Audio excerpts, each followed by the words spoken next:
Hi నమస్తే welcome to Myra media. నేను మీ కేవీఆర్. ఆంధ్రప్రదేశ్లో అమరావతి పునర్ప్రారంభ సభ ఎంత వేడుకగా ఎంత వైభవంగా జరిగిందో నేను చూసినాం కదా. చెల్లికి మళ్ళీ జరగాలి పెళ్ళి అన్నట్టు ఇక ఆంధ్రప్రదేశ్ మొత్తం ఇదే డైలాగ్ను ఇప్పుడు వల్లె వేస్తూ ఉంది.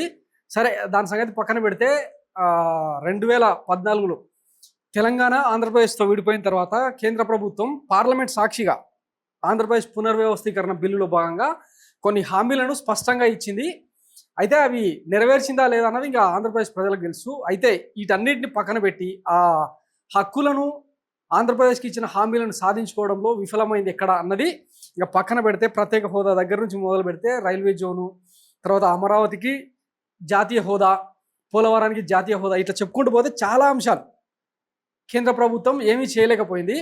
మన చంద్రబాబు గారి ఫస్ట్ టర్మ్ అంటే 2014 నుంచి 19 మధ్య ముఖ్యమంత్రి అయినప్పుడు ఏం చేసిండో ఇంకా అందరికీ తెలిసిందే. అయితే ఇవన్నీ పచ్చ మీడియా కానీ ఈ లుచ్చ మీడియా కానీ మన కులపత్రికలు కానీ రాయవు.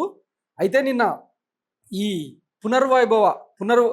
ప్రారంభ సభలో మన నారా లోకేష్ గారు ఒక మాట అంటారు అనమాట.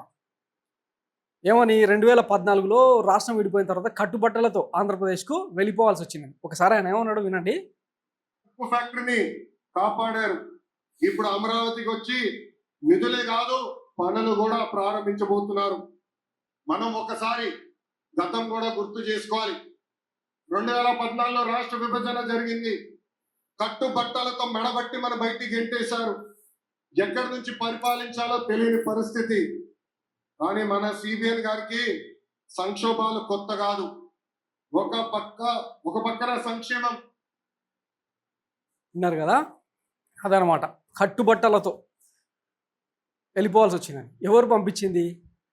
తెలంగాణలో పంపించారా, లేకపోతే కేంద్ర ప్రభుత్వం ఏమైనా మీడియేట్ చేసి మీరు హైదరాబాద్లో ఉండొద్దు, తెలంగాణతో మీకు సంబంధం లేదని ఏమైనా చెప్పిందా? పార్లమెంట్ సాక్షిగా ఆంధ్రప్రదేశ్ పునర్విభజన చట్టంలోనే ఒక క్లాజ్ మెన్షన్ చేశారు. 10 ఏళ్ల పాటు హైదరాబాద్ని ఉమ్మడి రాజధానిగా కొనసాగిస్తాం.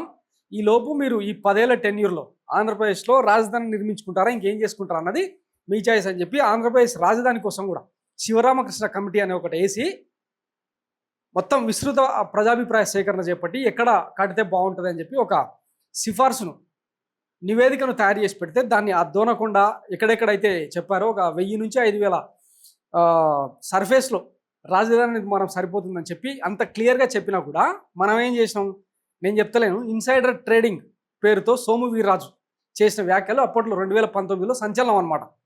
ఇంకా ఆ కుల రాజధాని ఎవరి కోసం, కుల రాజధాని అన్నది కూడా నా వర్షన్ కాదు, మన పవన్ కళ్యాణ్ గారే ఇప్పుడు భాగస్వామ్య పక్షంలో ఉంటూ ఈ సభను పంచుకున్నాడు కదా, ఆయననే మాట్లాడిన మాట అనమాట. ఇక ఈ కట్టుబట్టలతో కరకట్ట కొంపకు పారిపోయింది ఎవరు, ఎప్పుడు, ఎందుకు అనేది ఒకసారి మనం బ్రీఫ్గా మాట్లాడుకుంటే, 2015లో ఓటుకు నోటు కేసులో మన తెలంగాణ ముఖ్యమంత్రి, ప్రస్తుత ముఖ్యమంత్రి రేవంత్ రెడ్డి సూట్ కేసుతో 50 లక్షల సూట్ కేసుతో బాజాప్తా దొరకడం, ఇక్కడ కేసీఆర్ సర్కారు బాగా నట్లు బోల్ట్లు టైట్ చేయడంతో హఠాత్తుగా ఇక ఏం కుదిరిందో ఏం మాట్లాడుకున్నారో తెలియదు, కానీ అప్పట్లో వినిపించిన వర్షన్ ఏంటంటే, మన కబంధ హస్తాల్ రామోజీరావు ఉన్నాడు కదా, ఆయన రామోజీ ఫిలిం సిటీ ప్యాలెస్లో రెండు రాష్ట్రాల ముఖ్యమంత్రులు కూర్చొని రామోజీరావు మీడియేట్ చేస్తే కట్టుబట్టలతో కరకట్ట కుంపకు పారిపోయారు అని చెప్పి అప్పట్లో బాగా వైరల్ అయిందన్నమాట. మరి ఈ నిజాలన్నీ ఎవరు చెప్పాలి?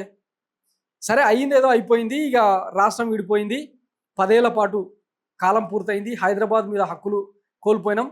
ఈ గ్యాప్లో రాజధాని నిర్మించాల్సిన ఈ పాలకులు ఏం చేసిర్రు? ఇన్సైడర్ ట్రేడింగ్ పేరుతో, అమరావతి ఉద్యమాల పేరుతో రైతులను ఎగదోసి వేడిగా చూసిర్రు తప్ప రాష్ట్రానికి ఏమైనా మంచి జరిగిందా? ఇకపోతే ఈ రాజధానికి సంబంధించి ఈరోజు వరకు పార్లమెంట్లో గెజిట్ కానీ దానికి సంబంధించిన పిన్ కోడ్ కానీ ఒక వ్యవస్థను కానీ ఏర్పాటు చేసిందా? ఇవేవి ప్రజలకు తెలియనివ్వకుండా ఏవో 2 హైరైజ్ బిల్డింగ్లు కడతాము, ఒక 4 తాత్కాలిక భవనాలు కడతాము, ఇదే రాజధాని అని చెప్తే సరిపోతుందా? రాజధాని అంటే దానికి ఒక టెక్స్చర్ ఉంటుంది, కథ ఉంటుంది. హైదరాబాద్లో తీసుకోండి, ఇప్పుడు దానికి అంటే చంద్రబాబు గారు పాలించక ముందుకు 500 ఏళ్ళ చరిత్ర ఉంది.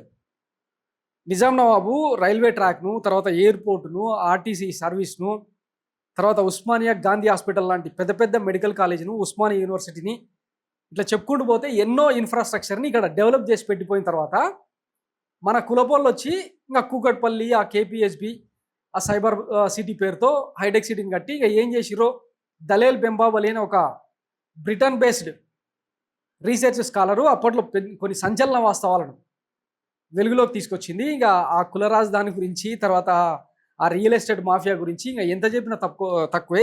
ఇది సందర్భం కాదులే, కానీ ఈ నిజాలన్నీ మభ్యపెట్టి ఇంకా పోయినంత దూరం పక్క రాష్ట్రం మీద పడి ఏడిస్తే ఏం ప్రయోజనం? మనం ఏం చేస్తామని అధికారంలోకి వచ్చినాం. ఇప్పుడు కేంద్రంలో మీ భాగస్వామ్యం లేకుండా మోడీ సర్కారు నడిచే పరిస్థితి లేదు. పోనీ నిన్న ఇదే వేదిక మీద విశాఖ ఉక్కు ఫ్యాక్టరీ ప్రైవేటైజేషన్ ఆపమని ఏమైనా డిమాండ్ చేశారా? విశాఖ రైల్వే జోన్ గురించి ఏమన్నా నిలదీశారా? పోలవరం ఎత్తెందుకు తగ్గించారని అడిగారా? అమరావతి రాజధానికి నిధులు ఇవ్వడంలో ఎందుకు వివక్ష చూపిస్తున్నారు అని చెప్పి ఏమన్నా అడిగారా? ఇప్పుడు అమరావతికి ఇస్తున్న నిధులు కూడా వరల్డ్ బ్యాంక్ 15,000 కోట్లు, ఇతర బ్యాంకులు అన్ని కూడా ఐడిబిఐ లాంటివన్నీ కలిపి ఒక 11,000 కోట్లు అప్పు రూపంలో ఇస్తున్నారు తప్ప కేంద్ర ప్రభుత్వ ఇనిషియేషన్తో ఏం సాధించారని. 10 ఏళ్ళ దేశంలోనే మరే రాష్ట్రానికి ఇవ్వనంత ఎక్కువగా 10 రెట్లు ఎక్కువ నిధులను ఆంధ్రప్రదేశ్కు కేటాయిస్తామని చెప్పి నిన్న ప్రధానమంత్రి నరేంద్ర మోడీ గారు స్పష్టం చేశారు కదా. ఆ రీతిన నిధులు ఏమైనా తెచ్చుకొని అమరావతికి పోస్తారా, లేకపోతే పోలవరంలో పోస్తారా? జనానికి సంక్షేమం, ఎందుకంటే మనకు సంక్షోభాలు ఎదుర్కోవడం పెద్ద మ్యాటర్ కాదు కదా, మన అనుభవం అంత గొప్పది కాబట్టి ఇప్పటికే సూపర్ 6 హామీలను గాల్లో కలిపిన తర్వాత రాష్ట్ర ప్రజలు ఏమనుకుంటున్నారు? ఇవన్నీ మన మనోగతానికి రావు. ఎంతసేపు మనం ఏదైనా చెప్తే పచ్చ డబ్బాలు, పచ్చపత్రికలు, పచ్చ డిజిటల్ మీడియా ఇంకా వాటిలో పోటెత్తించడం ఇవే నిజాలండి. కానీ డిజిటల్ మీడియా వచ్చిన తర్వాత నిజాలేంటి, అబద్ధాలేంటి, వాస్తవాలేంటి, వక్రీకరణలు ఏంటి అనేది క్లియర్గా అర్థమవుతుంది. ఇంకా పోయినంత దూరం ఇదే పాడిందే పాడరా, అదేదో దాసరి అన్నట్టు ఇది కరెక్ట్ కాదు. సో దీని మీద పెద్ద ఎత్తున చర్చ జరుగుతుంది కాబట్టి ఈ స్టోరీ మీకు చెప్పాల్సి వచ్చింది. Thanks for watching Mara media. నేను మీ కేవీఆర్. Thank you.